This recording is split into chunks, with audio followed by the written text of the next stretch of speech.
Aujourd'hui, démontage complet d'un carburateur sur cette GTS 125 pour un passage au bac à ultrasons. Quelques problèmes de ralenti et de G. On va le nettoyer complètement comme ça. C'est impeccable. Démontage du carbu sur la Vespa. Première étape. Câble du starter automatique à débrancher. Voilà. Ça c'est bon. C'est pas besoin. Ok. On va mettre le capuchon. Hop.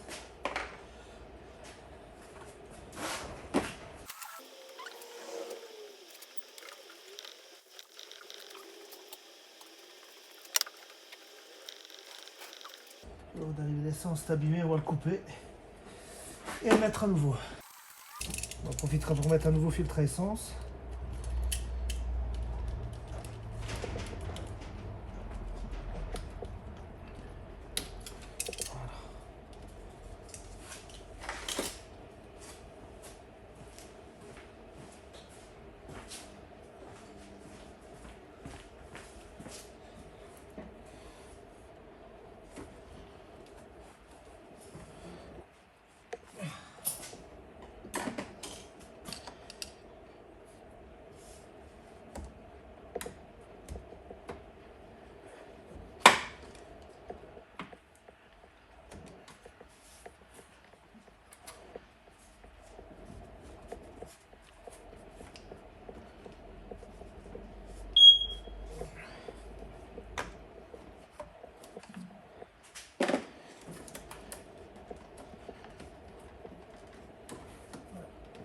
Voilà. Le câble est sorti. On va dévisser le câble d'accélérateur.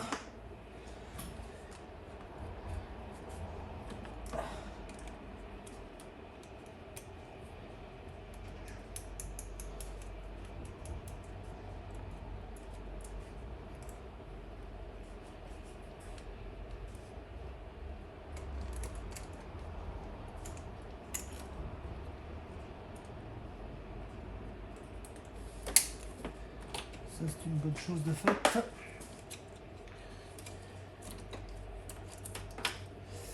Et voilà, sortie du câble, il n'était pas bien mis, d'accord. Eh bien, il n'était pas fixé ici en dessous, comme il se doit. Donc ça, c'est un problème. Quand on démonte un carburateur, on profite pour vérifier la pipe d'admission, voir si elle n'est pas percée, pliée ou abîmée. Même chose pour le manchon qui va au filtre à air. Et tout le reste, bien évidemment, qui est dedans. Bon, ça on vérifiera après. Voilà les amis, je vous reprends pour le démontage du carbu. Voilà, démontage du carburateur maintenant, pièce par pièce. Le bac à ultrasons est en train de chauffer avec le produit. On a presque tout ce qu'il faut. Alors, on va démonter le starter automatique.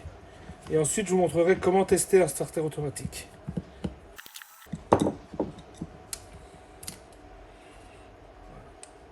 Et c'est sur le côté. Ça, c'est pour après. On va le crasseur. Ça ne va pas là, normalement. Mais...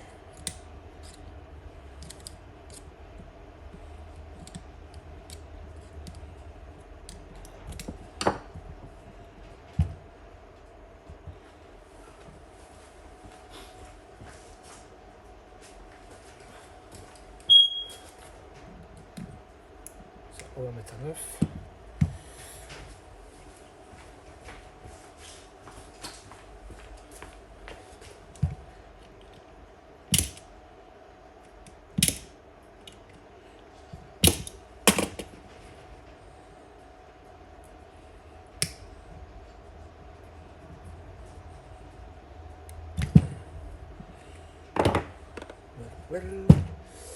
Alors, démontage de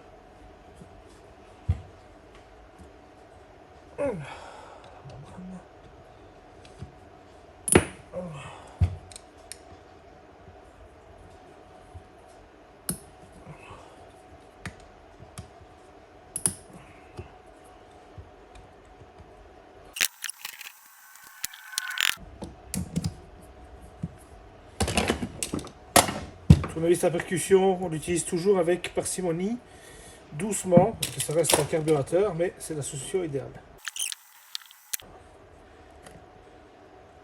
On ouvre. Déjà quand tout colle comme ça, c'est déjà pas bon signe. On a ici le ressort. Et ici c'est tout sale, il faudra nettoyer. Ça, on va le passer au bac.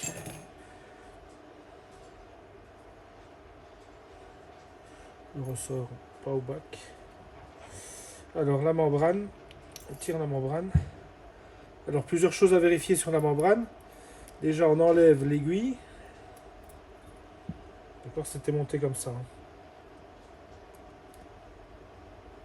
C'était monté comme ça. Donc on enlève ceci, on enlève ça. L'aiguille, l'état de l'aiguille. Bien vérifier si elle est bien lisse, s'il n'y a aucune aspérité, si ça ne frotte nulle part. Donc l'aiguille est en bon état. On la laisse de côté. Pour la membrane, même chose. Donc on va vérifier si elle a toujours une belle forme, si elle n'est pas déchirée, s'il n'y a pas des petits trous surtout. Donc pour ce faire, on regarde à travers une lumière en fait, ce que je vais faire maintenant. Si la lumière passe, s'il y a des petits trous ou autres, c'est à remplacer. Alors soit on remplace tout, ou on remplace que la membrane. Donc ici elle est en bon état, donc elle sera nettoyée. Bien sûr, on s'occupe d'abord du carbu. Pas mal sale. Aussi. Alors on va enlever le réceptacle du starter automatique.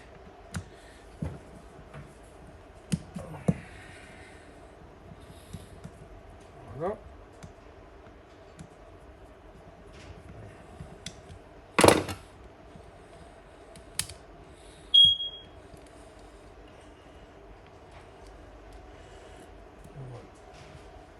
Bien mettre de côté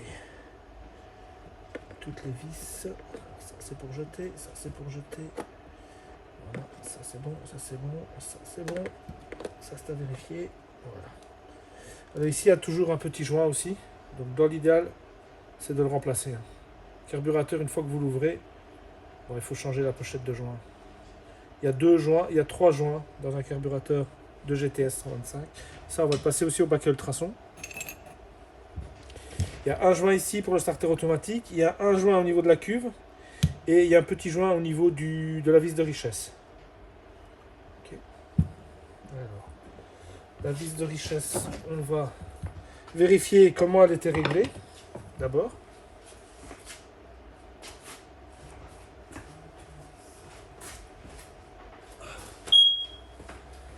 Pour vérifier comment elle était réglée, je l'ai déjà montré. Donc vous la vissez au maximum. Donc vous prenez le repère. Ici, voilà, vous mettez un petit coup de marqueur. Donc, et je visse par demi-tour. Un demi-tour, un tour et demi, un tour 3/4. Donc elle était un tour 3/4. Là, je suis complètement vissé.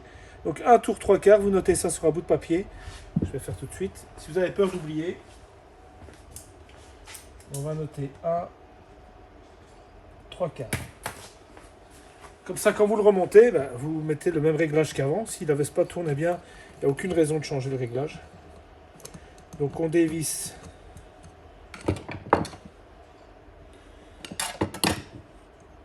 la vis de richesse. Alors, on regarde aussi si elle n'est pas abîmée.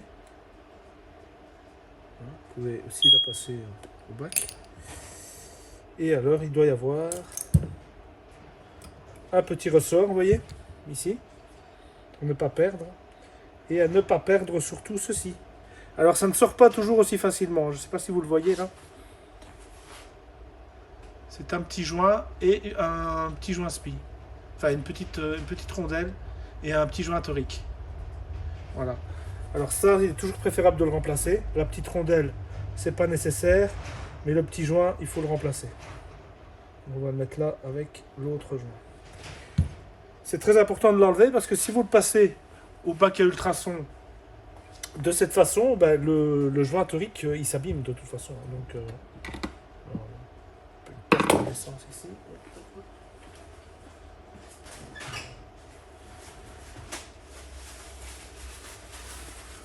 Lors du remontage, on va mettre du papier propre pour éviter qu'il y ait des crasses qui s'infiltrent dû en mettre un avant, mais ce n'est pas grave, on est en phase de démontage.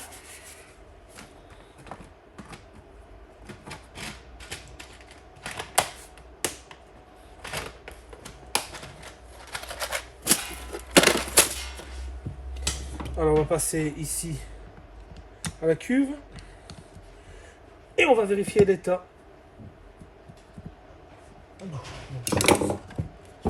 un petit coup de marteau. Hop.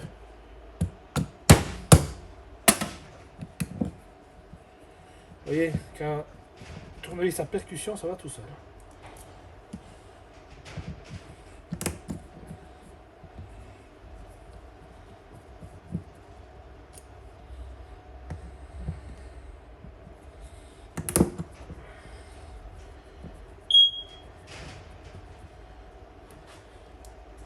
Ce carburateur avait déjà été démonté apparemment.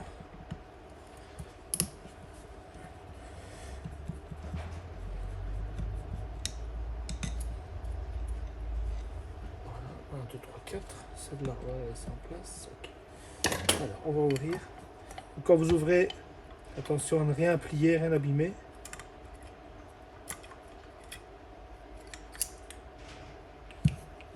Voilà. Alors, voici la cuve. Vous voyez bien. Premier test à faire.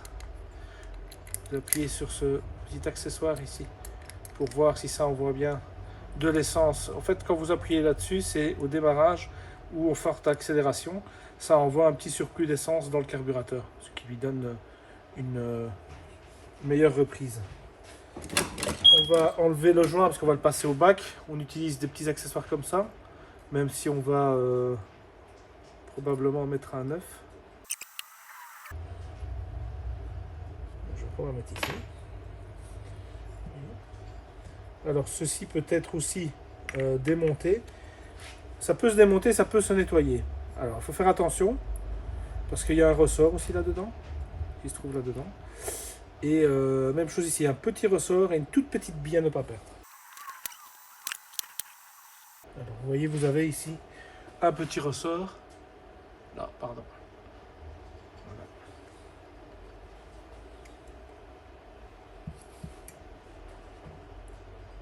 Un petit joint torique qui peut également être remplacé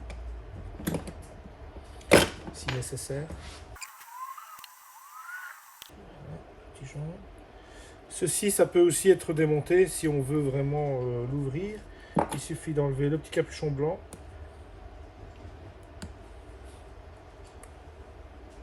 Voilà. Vous enlevez la petite coiffe. Et bien sûr, vous ne faites pas comme moi, vous ne faites pas tomber le reste. Mais bon, voilà. Ok ? Comme ça, vous pouvez vraiment tout bien nettoyer.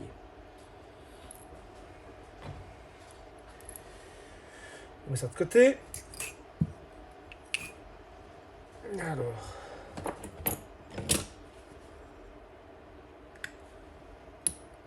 Utilisez toujours les tournevis adéquats. J'ouvre pour vous montrer si c'était pas nécessaire de le faire parce qu'on a vu que ça fonctionnait bien. C'est juste pour vous montrer ce qu'il y a à l'intérieur. En fait.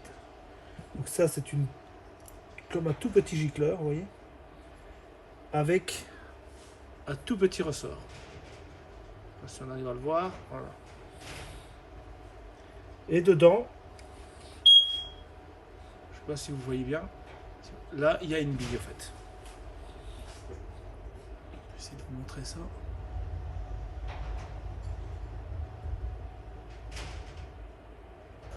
Voilà, vous voyez, là, il y a une petite bille. Donc c'est ça qu'il ne faut pas perdre.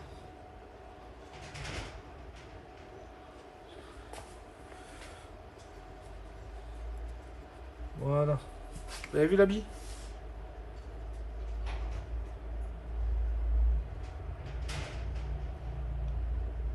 Là, sur la droite, la petite bille.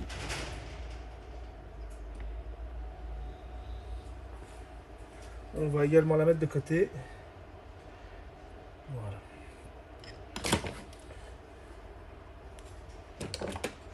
Si on veut aller plus loin, on peut démonter ici le bas.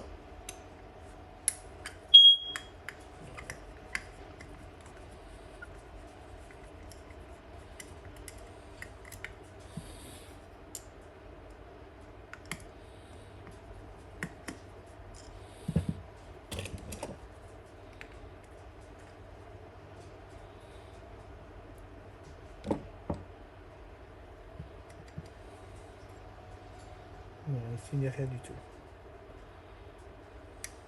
Donc ici, si vous voulez, où j'ai démonté le petit gicleur, ça prend l'essence de la cuve et quand on accélère, ça le renvoie dans le carburateur. Donc à ce niveau-ci, par là.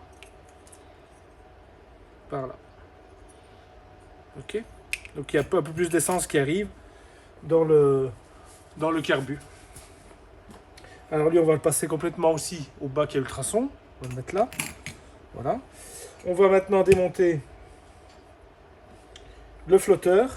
Donc le flotteur, il a un réglage ici. Je pense déjà qu'il n'est pas bien réglé. Quoique, ça a l'air d'aller. Donc le but du flotteur, vous voyez, il est en position normale le carburateur. L'essence rentre ici.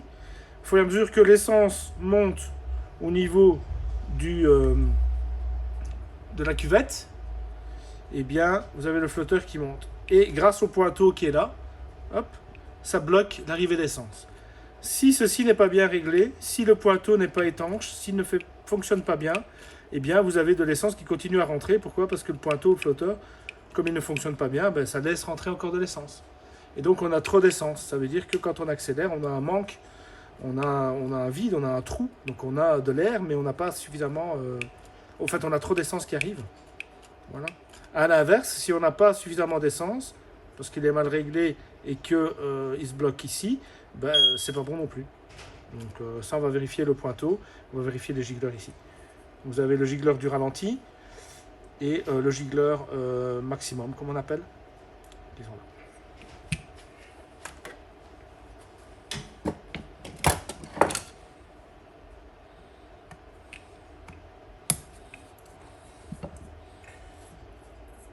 Vous pouvez tout de suite regarder au travers de la lumière si c'est bouché ou pas. D'accord. Ici, on va le passer au bac à ultrasons, donc je le mets dans la cuvette. On va démonter l'émulsionneur.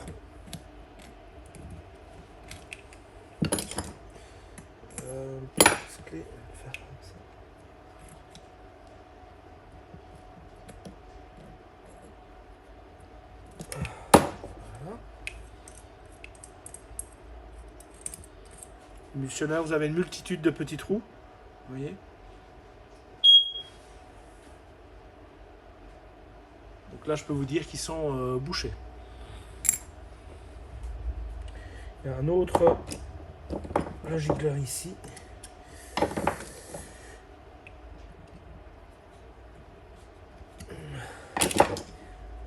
Tournevis. Voilà.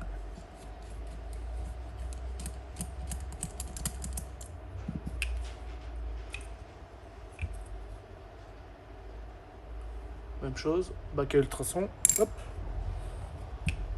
Alors pour sortir le flotteur, alors dans certains modèles, vous avez une vis ici qui retient la petite languette. Ici, il faut juste sortir cette aiguille. Pour sortir l'aiguille, eh bien, on utilise un petit accessoire très pointu.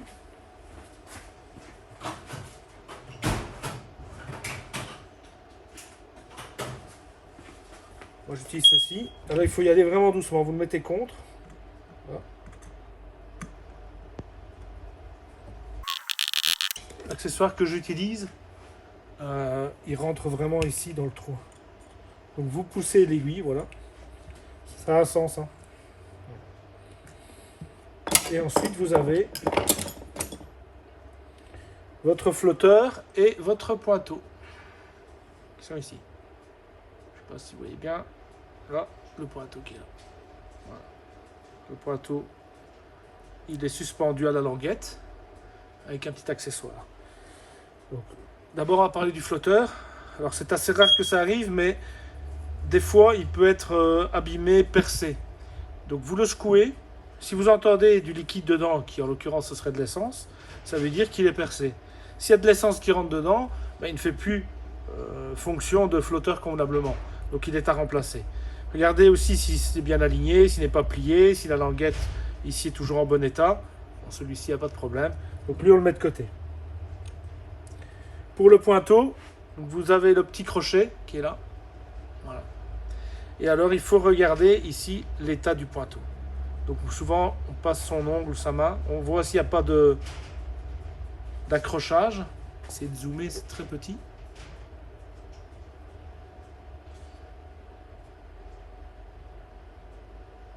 Voilà. Regardez un peu l'état du pointeau.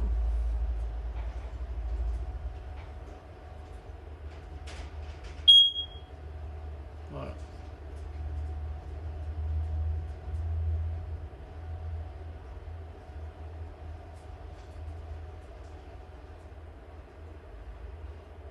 Donc vous vérifiez tout ça et éventuellement vous le remplacez.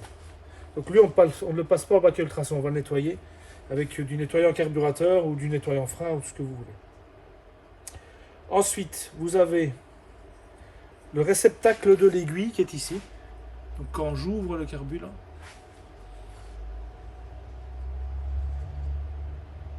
vous voyez au centre, c'est en laiton. Là. Donc ça, vous pouvez le sortir. Il a un sens ou le laisser dedans. Moi, je le laisse dedans. D'accord? Parce que de toute façon, il correspond ici. Avec le trou qui est ici. Voilà, donc il va passer entièrement au bac à ultrasons. Vous voyez que le carburateur est assez sale. Une fois qu'on a fait ça, eh bien, on va mettre dans un petit panier, ici, nos accessoires. Par facilité et pour éviter de les perdre, moi j'utilise un petit accessoire à thé. Voilà. Et je vais mettre toutes mes pièces dedans. Comme ça, les petites pièces ne s'abîment pas, ne se perdent pas. Je ne dois pas aller à la pêche. Vous voyez? Voilà. Tout ça, pas. Voilà. Mon bac à ultrasons, je lui ai demandé 60 degrés. Pour l'instant, il est à 30 degrés, donc il faut qu'il monte. Une fois qu'il sera monté à 60 degrés, ici un mélange d'eau et de produits spéciaux pour ultrasons, eh bien on mettra 1 heure au bac à ultrasons et puis on le mettra 1 heure au rinçage avec de l'eau claire et chaude. Une fois qu'il sera sorti, on va le passer au compresseur pour entièrement le nettoyer. En fait. Alors ce qu'on va faire, c'est que je vais d'abord prendre ici. Si vous n'avez pas de bac à ultrasons, il existe des accessoires comme ceci. Achetez ça sur internet, ça coûte pas cher. Voilà. Ce sont des petites brosses en métal. Voilà. Et à quoi ça sert tout ça? Eh bien, ça vous permet d'aller nettoyer, je vais dire, tous les interstices du carburateur. Alors, vous pouvez très bien le faire. Il ne faut pas y aller trop fort. Il faut utiliser aussi le bon diamètre.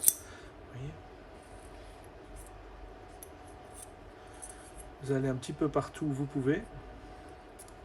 Doucement pour pas trop abîmer. Voilà. Et vous mettez bien sûr un nettoyant. Voilà. Vous pouvez tout faire comme ça. Okay. Moi je mets au bac à ultrasons donc je le fais pas. Alors les amis, pour éviter de trop salir votre bac à ultrasons, votre produit haute, vous pouvez faire un pré-lavage. Vous prenez de la vieille essence, l'essence que vous avez vidangée de votre Vespa ou scooter après un hivernage ou autre, et vous nettoyez le tout avec un pinceau. Du moins tout l'extérieur, ça va lui faire du bien. Voilà, un peu à l'ancienne. N'oubliez pas que cette vieille essence, ça ne se jette pas dans les égouts, donc ça s'utilise. Ça se met dans un bidon et puis ça va bien sûr dans les différentes décharges. Voilà, mais de l'essence c'est toujours pratique pour nettoyer. Dans un carburateur, on ne met de la graisse nulle part. Le seul endroit où j'en mets, c'est ici. Voilà, sur ce ressort, qui est le ressort de l'accélération. Voilà, pour dire qu'il fonctionne vraiment bien, mais il faut en mettre une pointe et pas beaucoup. Il faut éviter qu'il y ait de la graisse ou autre qui rentre dans le carburateur. Voilà. Ici, c'est vraiment...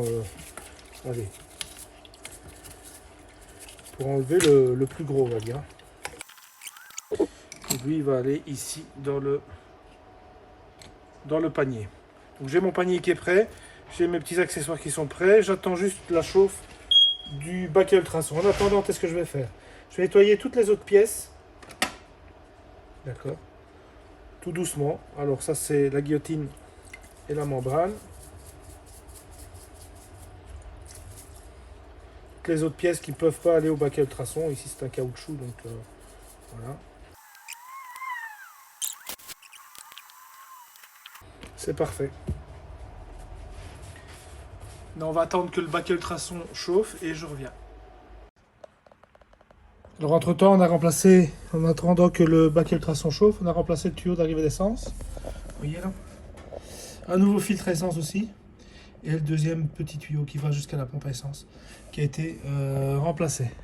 Donc le conseil que je vous donne, c'est à chaque fois que vous démontez le carburateur, nettoyez le carburateur, remplacez d'office le tuyau, le filtre, et alors toujours vérifier l'état de ces tuyaux. Ce serait dommage de tomber en panne, d'avoir une perte d'essence parce qu'on n'a pas remplacé le tuyau pour quelques euros. Alors nous voici au moment de plonger le carburateur dans le bac à ultrasons. Vous voyez ici le liquide est bien chaud. Alors pour tout vous dire, mon bac à ultrasons ne va que par 30 minutes. Donc on va le lancer 2 fois 30 minutes. Étant donné que je l'ai quand même pré-lavé avant, je vais le passer à 50 degrés, ce qui est largement suffisant. Donc on plonge le carbu et toutes ces pièces dans le bac. Voilà. Ça c'est un bac de 3 litres, il existe des bacs bien sûr beaucoup plus grands, mais pour mon utilisation, largement suffisant. Ne pas oublier les petites vis, etc. Voilà, qu'on plonge ici. Dans la mesure du possible, le couvercle. Ça, je vais le mettre après. On lance d'abord 30 minutes. Vous entendez ce bruit, ça ce sont les ultrasons qui fait livrer l'eau avec le produit, qui va mousser, qui va rentrer dans les moindres petits trous. On va revenir dans une demi-heure pour le relancer. Entre temps, j'ai nettoyé mon plan de travail, j'ai mis des essuie propres. Ça a été nettoyé et séché. Donc c'est prêt à être utilisé. Et ici j'ai un nouveau joint, deux nouveaux joints et un tout petit joint pour la vis de richesse. A tout à l'heure pour le remontage. Voilà, donc le bac à ultrasons est terminé, donc j'ai sorti les pièces. Elles ne sont pas encore rincées, hein. Donc on va rincer tout ça, 1 heure aussi, avec de l'eau chaude. Voilà, un peu le résultat. Et l'état du produit après ultrasons. On va vidanger ça, nettoyer ça, mettre de l'eau chaude propre et rincer, et puis on passera au montage. Voilà, le rinçage est terminé. On va sortir du bac à ultrasons après rinçage. Voilà. Comme ça. On va tout souffler au compresseur pour que ce soit top nickel. Voilà. Regardez-moi comment c'est propre. C'est pas beau ça. Voilà. Donc en fait, il ne faut pas qu'il y ait de l'humidité qui reste dans le carburateur, surtout si vous le remontez tout de suite après. Mais il vaut mieux bien le sécher au compresseur. Voilà, on va mettre ceci là. Cette eau, bien sûr, après on va la jeter et on va la réutiliser pour autre chose. Donc là les amis, je vais tout souffler au compresseur. Je vais vous passer cette étape et par la suite on passera au remontage point par point. Voilà, on va passer au montage du carburateur. Donc on va remettre la guillotine. On a mis l'aiguille, la membrane. Il y a un sens pour la guillotine. Toujours faire attention que l'aiguille ne se torde pas et qu'elle rentre bien dans son réceptacle ici en dessous. Voilà. Alors dans ce modèle-ci, il n'y a pas de position pour la membrane. Voilà. Ici, il n'y a pas de position. Il suffit bien de la mettre dans la rainure. Certains modèles ont une petite boucle. Et donc ça, il faut bien respecter la position. On ne met rien, pas de graisse, rien du tout. On fait juste en sorte qu'elle soit bien dedans. On remet le petit accessoire qui tient le capot. On a bien nos 4 vis.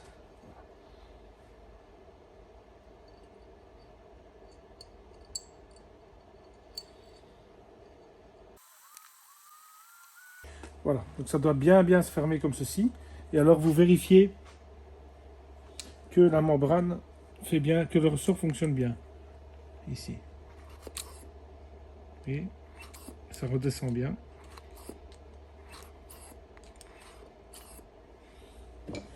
Et on peut visser.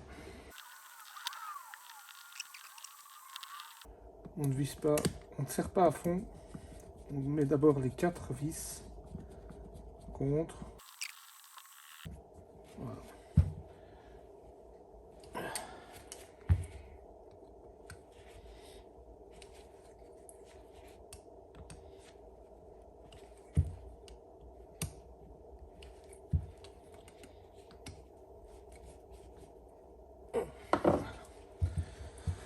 Après, on peut mettre le réceptacle du starter automatique avec son joint.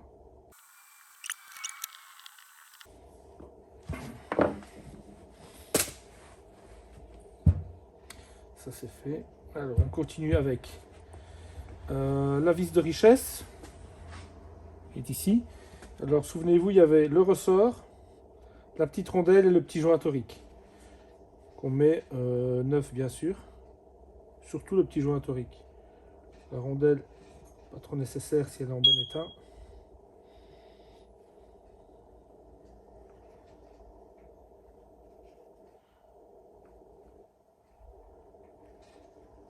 Regardez, c'est quand même minuscule.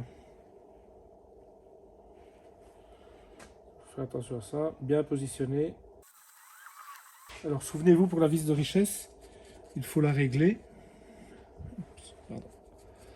Et on avait dit que c'était... Donc normalement on avait pris des notes. Donc là je la serre à fond. Et il était réglé à 1 3/4.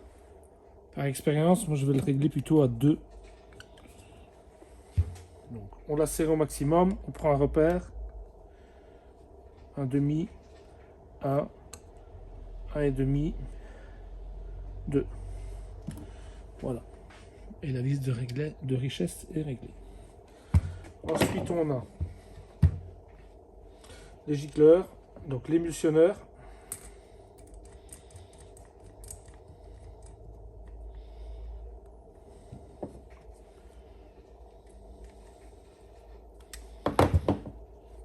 Un premier gicleur.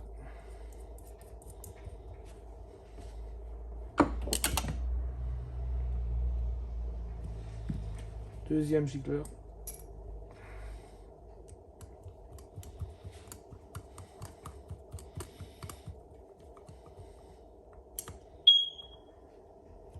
Voilà. Les 2 gicleurs sont installés. Ensuite, il nous reste... ah oui. Avant de mettre le flotteur, on va mettre ici le petit bac. Alors souvenez-vous, il y avait un petit gicleur, un deuxième petit gicleur avec un ressort et une toute petite bille. D'accord. Donc il y en avait un qui allait ici dans le fond.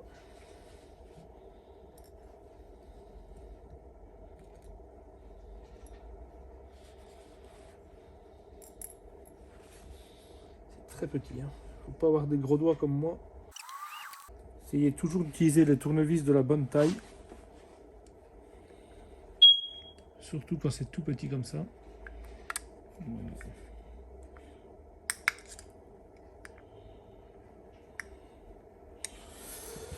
Ensuite, la petite bille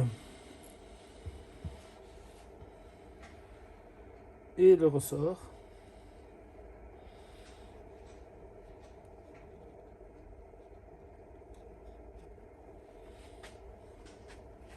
Regardez comme c'est minuscule.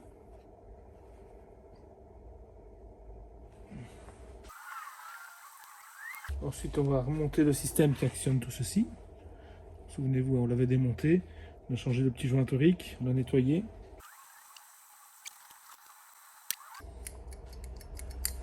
Alors pour voir si ça fonctionne bien, si elle a été bien nettoyée, on va mettre un peu de liquide ici, on peut mettre du liquide de frein par exemple, ou du nettoyant carburateur, et en appuyant ici, ça doit sortir par là.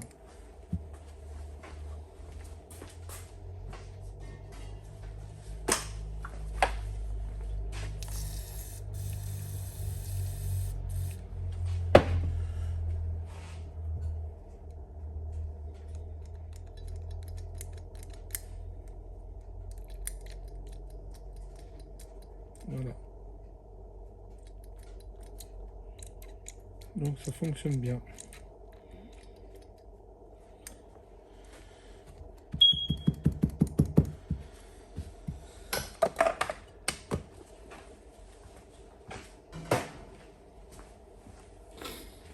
Maintenant on va s'attaquer au flotteur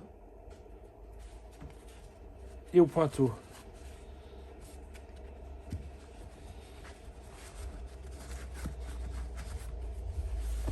Alors je vous rappelle le flotteur qui est ici, le pointeau, on le met sur son support.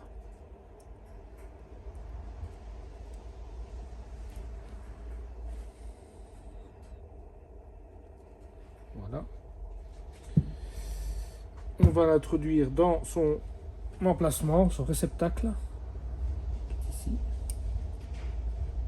Voilà. Et on va mettre la petite aiguille. N'oubliez pas qu'il y a un sens. Il y a une petite partie qui est striée. Voilà. Il est dedans. On va serrer ça avec une pince, mais très légèrement. C'est juste pour le qu'il reste bien en place. Voilà. Surtout ne pas forcer parce que ça, c'est très délicat, ça casse vite. Alors, le flotteur. Certains carburateurs, je vais essayer de vous montrer ça convenablement, vous le mettez droit à l'horizontale et la ligne qui est sur le flotteur doit être parallèle. Dans le cas des Vespa, des carburateurs Kane, il faut mettre le carburateur à 45 degrés, comme ceci, et il faut que cette ligne du flotteur soit parallèle à celle du carbu. Vous voyez, comme ça, si on le met droit, on a l'impression que le flotteur n'est pas bien réglé, mais c'est parce que le carburateur, dans ce cas-ci, donc je dis bien dans ce cas-ci, doit être à 45 degrés. Certains carburateurs où ça doit être droit, et bien voilà, si on avait le flotteur qui se présente comme ceci, il aurait fallu intervenir sur la petite languette pour le relever et le régler de cette façon. Dans certaines revues techniques, vous avez également la distance entre ce point de repère, la ligne, et le bas du carburateur, écrite en millimètres. Ici, par expérience, je sais que c'est comme ça et que c'est bon. Donc, voilà. Autre test à effectuer, c'est que vous soufflez ici dans l'arrivée d'essence. Maintenant, vous pouvez le faire parce que le carburateur est propre, a été rincé et nettoyé à l'eau. Et vous allez entendre que l'air sort. Et puis, tout en soufflant, vous fermez. Et vous allez entendre que l'air ne sort plus. Je ne sais pas si vous allez l'entendre.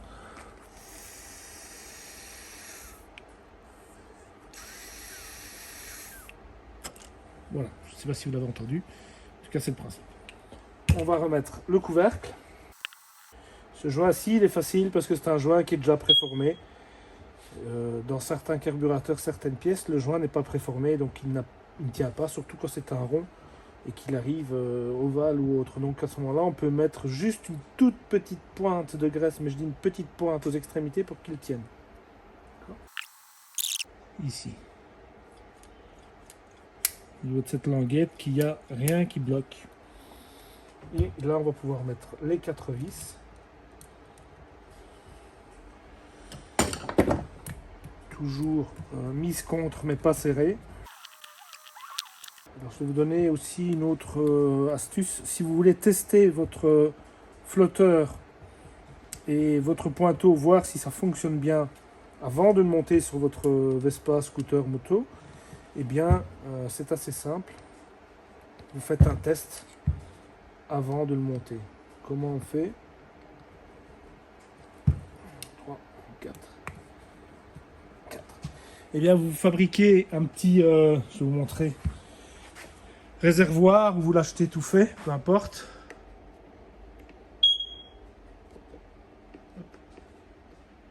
Vous voyez équipant là, voilà. Et grâce à ça, je vais pouvoir prendre le tuyau, le raccorder à l'arrivée d'essence, ouvrir l'essence, et à ce moment-là, je vais voir si le flotteur et le pointeau fonctionne bien, et bien il n'y aura aucune fuite d'essence nulle part. S'il y a un problème d'étanchéité au niveau du joint, ou si le pointeau et le flotteur ne fonctionnent pas bien, ou l'un ou l'autre, ou les deux, eh bien il va y avoir trop d'essence dans le carbu qui va sortir à un certain moment du carburateur. Okay.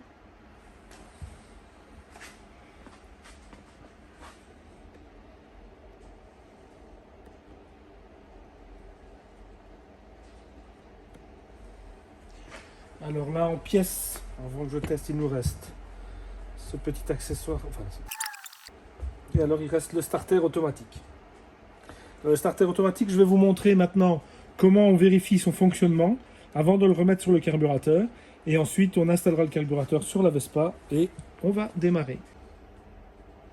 Alors, pour tester un starter automatique, il vous faut bien sûr un starter automatique, une règle que vous fixez sur un bout de bois, papier collant.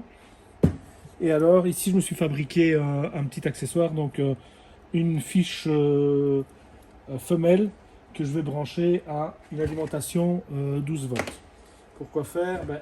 Comme ça évite d'avoir des fausses connexions. On a une fiche d'origine, voilà, on la clique dessus, puis on va la brancher sur le 12 volts. On va d'abord fixer ceci de telle manière à ce qu'on puisse mesurer l'avancée du starter automatique. Alors, on va prendre un bout de scotch. Voilà, vous scotchez votre starter automatique ici et vous prenez la mesure. Donc là, il est froid, il n'a pas fonctionné depuis longtemps, on ne sait même pas s'il fonctionne. Donc ici, vous voyez, on a le début de cette pièce ici qui est à 10 et la pointe du starter automatique qui est à 11,5. Alors on prend un petit marqueur, on se fait un petit trait. Quelque chose de plus fin.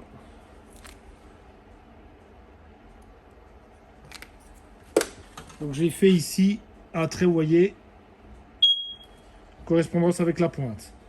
Une fois qu'on a fait ça, on le branche sur du 12 volts. 1 et 2. 1 et 2. Donc je vais le brancher et on attend un petit peu pour voir si il avance ou pas. Donc là, je l'ai allumé.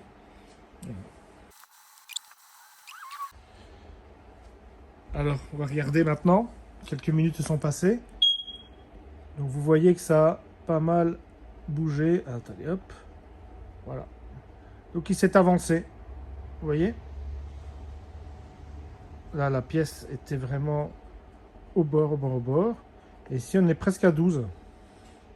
La pointe était à 11,5, on est à 12. Donc, ça veut dire que le starter automatique fonctionne. Deuxième vérification, si vous voulez, vous coupez l'alimentation et vous attendez qu'il revienne dans sa position normale. Maintenant, on peut le remonter sur le carbu. Lors du remontage, toujours faire attention de ne pas abîmer l'aiguille. Voilà. Remettre la petite vis qui bloque le starter.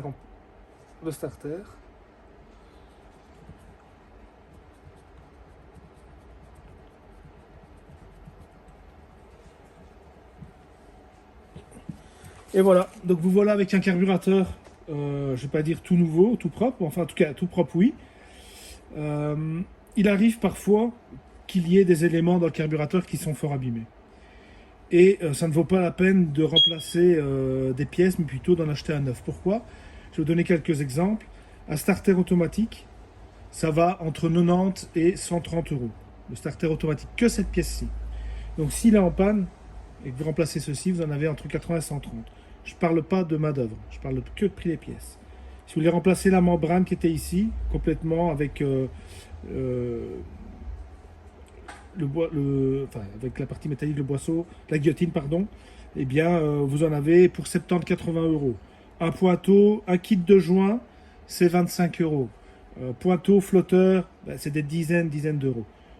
Un carburateur neuf, tout neuf, complètement neuf, d'origine Kane, de la bonne référence, pour le bon modèle de Vespa, ça coûte, alors pour les modèles les plus courants, il faut compter 180-190 €. Et pour certains modèles style GT200, là où il y avait une membrane supplémentaire sur le carburateur, on est à 400 euros. Donc 180 euros un carburateur tout neuf complet, ou 80 à 100 euros pour le starter, 70-80 euros pour la membrane et la guillotine, le kit de joint, les gigleurs, etc. Ben, on a vite fait le compte. Bien sûr, ça va aussi plus vite de démonter l'ancien carburateur et mettre un neuf au niveau main d'œuvre. Voilà, ça va assez vite, que de tout démonter. Donc déjà démonter le carburateur de la Vespa, le démonter entièrement, le nettoyer, le passer au bac à ultrasons, le produit qu'on met dans le bac à ultrasons à un certain prix, le rincer, donc c'est 2 fois 1 heure, hein, 1 heure pour le nettoyer et 1 heure pour le rincer. Donc ça a un coût. Voilà, donc ça c'est à vous de voir, mais il faut être clair et transparent et dire ceci aux clients. Des fois ils sont étonnés qu'il faut changer un carburateur, mais oui, mais c'est parce que ça revient moins cher. Voilà. Maintenant on va le remonter sur la Vespa et on va voir ce que ça donne.